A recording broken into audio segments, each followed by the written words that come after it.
Muy buenas tardes, mis estimados pastores y estudiantes de la materia, ¿no?, de liderazgo para la comunidad 1.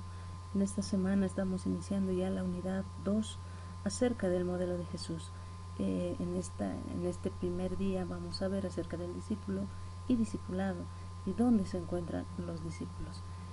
Pero veamos en qué consiste el modelo de Jesús. En términos generales y muy amplios, modelo de Jesús implica ganar, consolidar, discipular y enviar. Entonces nosotros vemos que Jesús es aquel maestro que hace años transformó la historia de la humanidad. Jesús es el buen pastor del que la Biblia habla, el que da la vida por sus ovejas. También Jesús es el maestro por excelencia.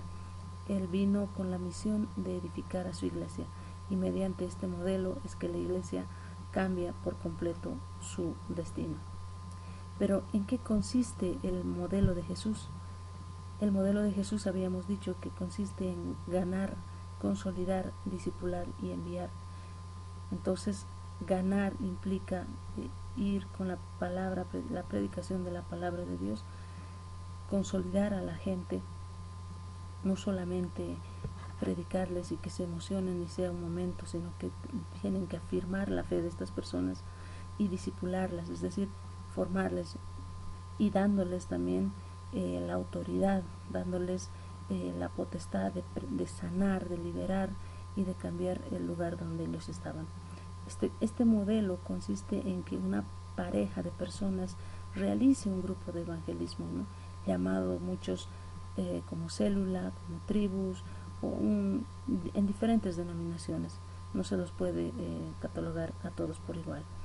Pero el objetivo es que estas dos personas o esta pareja haga un grupo de evangelismo con el fin de llevar el evangelio y que a los ganados o los que hayan logrado salvarse de ese grupo de ganados, de ese grupo de salvados, se tenga que escoger a otras 12 personas para que los puedan formar y los puedan preparar. Y una vez preparados, sean enviados, así como ellos también fueron enviados en algún momento. Pero, ¿qué es discípulo? Para empezar acerca de este tema, un discípulo es aquella persona que está llamada con un propósito en el reino de Dios. Es una persona, es el llamado máximo que tiene toda persona. También discípulo es aquel obrero, o sea que el discípulo es un obrero del Señor y colaborador de la visión de Dios. ¿Esto qué quiere decir? Que muchas personas, por ejemplo, confunden el hecho de que son salvos o de que el momento de que aceptan al Señor Jesús, muchas veces piensan que ya se convierten en discípulos. Eso no es así. Esto implica formación, disciplina y muchos otros aspectos que vamos a detallar más adelante. Este discípulo también es llamado el alumno o el aprendiz, ¿no? Entonces, esos son los tres términos que podemos decir, y que esta persona, este discípulo, principalmente es una persona que ha nacido de nuevo y que como único Señor y Salvador lo tiene Jesucristo. Entonces es muy importante que esta persona sea un nacido de nuevo. Entonces el ser un discípulo de Dios implica seguirle a Él y tenerlo a Él en todo, que Él sea el único, como mencionamos, que sea el único y último en toda su vida, que Dios sea lo que más ama en esta vida. Por eso es que cuando Jesús predicaba, les decía, tienen que negarse a sí mismos, tienen que amar, y entre los mandamientos, el primer mandamiento es que ames a Dios por sobre todas las cosas. Por lo tanto, es muy importante mencionar este aspecto de que el discípulo tiene que amar a Dios antes que a cualquier otra cosa. Ahora, ¿qué características entonces podemos encontrar para un discípulo? ¿Cómo será un discípulo? Primeramente, el discípulo tiene que ser una persona llena del Espíritu Santo. Siempre vamos a enfocar que el Espíritu Santo sea lo principal dentro de la formación de un discípulo o de un líder. También esta persona debe vivir las palabras del Maestro. es decir, practicar lo que el Señor Jesús le ha enseñado. También esta persona le debe dar tiempo a su maestro, es decir, debe estar atento a lo que su maestro le va a enseñar. También esta persona debe someterse a la disciplina, a una forma, a un estilo de vida. Esta persona también debe estar enfocado en Jesucristo, enfocado su vida, que Jesucristo sea todo y en base a Jesucristo sea su vida. También esta persona tiene que tener una misión. ¿Para qué está formándose? ¿Con qué objetivo? Tiene que tener una misión muy importante. Esta persona, este discípulo también debe saber orar con fe. No podemos decir que solo sepa orar, porque muchos saben orar, pero no todos oran con fe. Que no sea como un lamento, que no sea como un reproche, como una queja, sino que sea una oración de fe, una oración poderosa. También este discípulo tiene que tener comunión con los hermanos. No podemos decir que solamente es él y se olvida de el discípulo, el líder en sí, es una persona que tiene una relación muy grande con las personas. Es decir, que no puede ser apático a las personas. Tiene que ser una persona muy allegada, que agarre la confianza, que tenga empatía con los hermanos. Además de esto, es muy importante estos dos puntos que los resalto. También debe testificar al mundo de Cristo. Tiene que saber predicar de Cristo, que predique lo que él ha vivido, que predique también lo que dice la palabra. También esta persona debe ser una persona que sirva a los demás, que sea de servicio a los demás, que ministre a otras personas. Esas son algunas de las características. Sin duda hay un montón dentro de la Biblia, pero como habíamos mencionado, ¿cómo es un discípulo? Primeramente, la Biblia nos señala que un discípulo es aquella persona que oye y obedece la palabra de Dios. Es decir, que hay mucha gente que escucha la palabra de Dios. Podemos ver, por ejemplo, en la parábola del sembrador, en que la palabra es lanzada a todos, sin embargo, no todos dan buen fruto. Ustedes recuerdan que algunos, la semilla cayó entre piedras, entre espinos, y cayó en buena tierra. El discípulo debe ser como esa persona en la que la semilla cayó en buena tierra. Entonces, cuando uno escucha y obedece, es una característica muy importante para un discípulo. Así es un discípulo: oye y obedece. Ahora, también podemos ver que este discípulo tiene que amar al Señor. Lo dijimos hace unos minutos. Decíamos que el discípulo debe amar a Dios por sobre todas las cosas.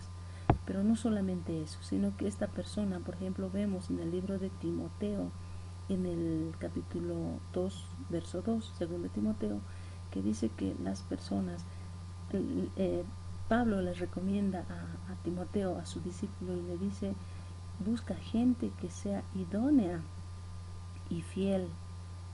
Entonces, un requisito muy importante para que sea un discípulo es que estas personas sean idóneas y fieles, que amen lo que están haciendo y que a la vez permanezcan dentro de la obra, permanezcan en el servicio de Dios.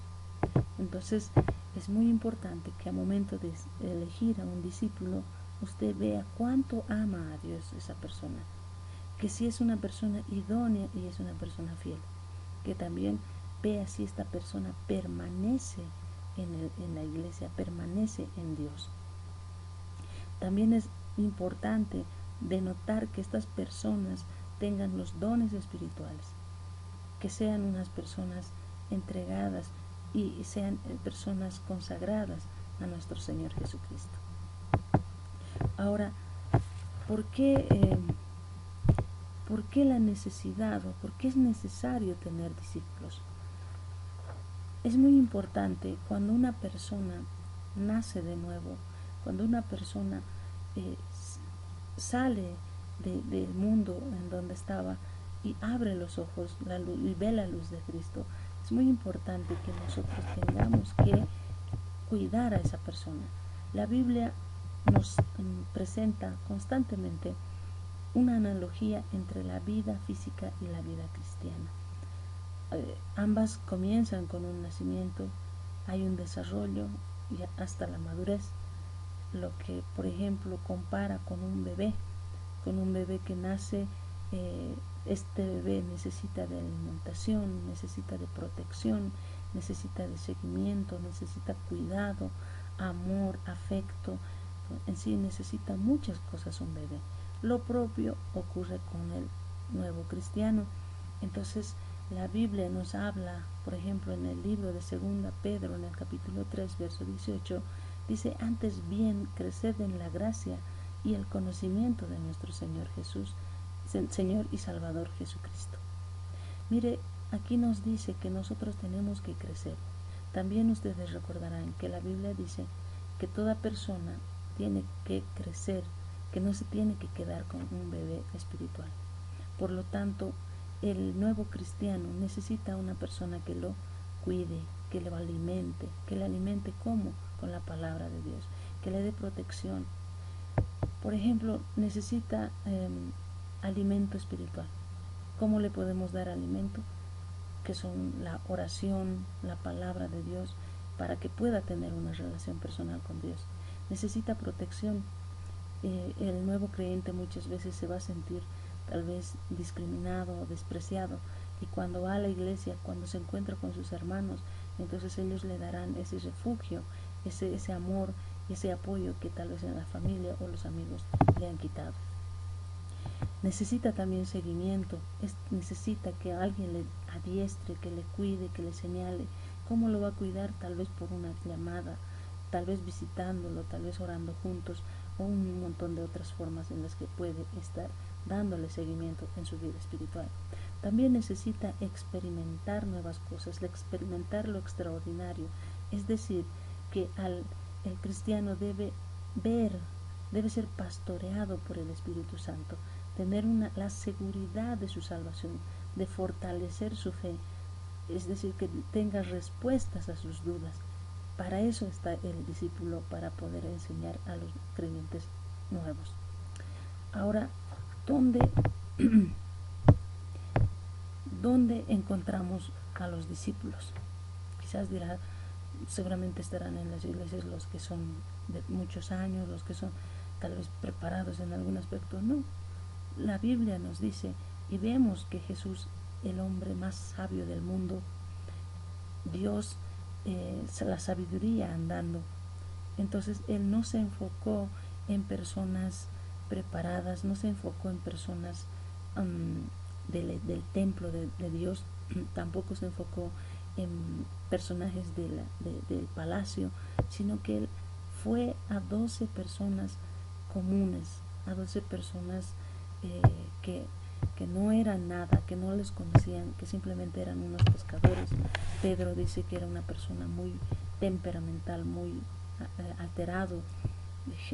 Otros de los apóstoles, recaudador de impuestos, o sea, eran personas que no eran reconocidas tal vez o conocidas por su profesión o por su habilidad, sino que Jesús encontró y buscó a esas personas.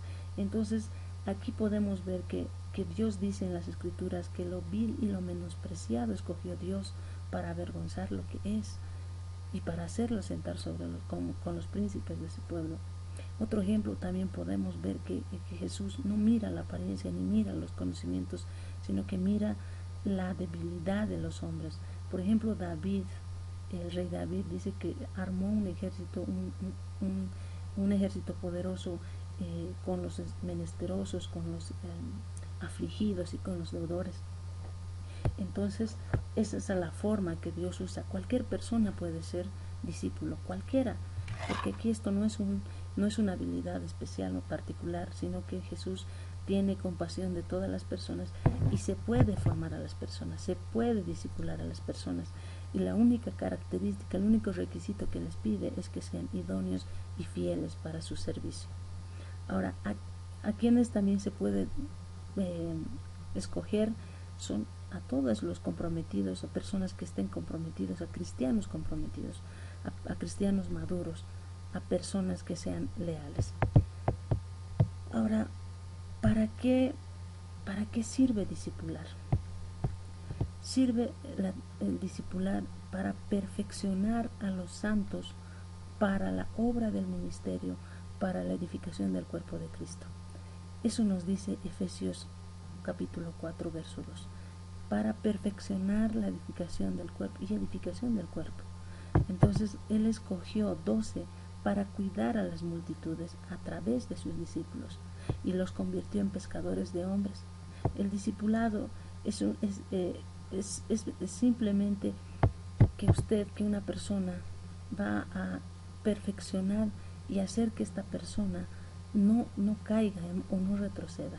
¿Y cómo va a adquirir eso? Mediante cómo puedo escoger tales, cómo puedo seleccionar a las personas o cómo voy a discipular a las personas, mediante la oración, mediante el Espíritu Santo, mediante la guía del Espíritu Santo, pero a través también de la palabra de Dios. Ahora, podemos ver que Jesús, el Maestro, escogió a sus discípulos de una forma muy especial. Dice Jesús el Maestro tenía su espíritu y su espíritu es quien guiaba. Él conocía la palabra, Él era la palabra, Él era el verbo. Pero podemos ver que Jesús escogió a sus discípulos, dice, orando. Él dice que antes de escoger a sus discípulos oró durante toda la noche. No escogió por apariencia, no escogió por algún otro aspecto, sino que Él oró durante toda la noche y escogió a sus discípulos.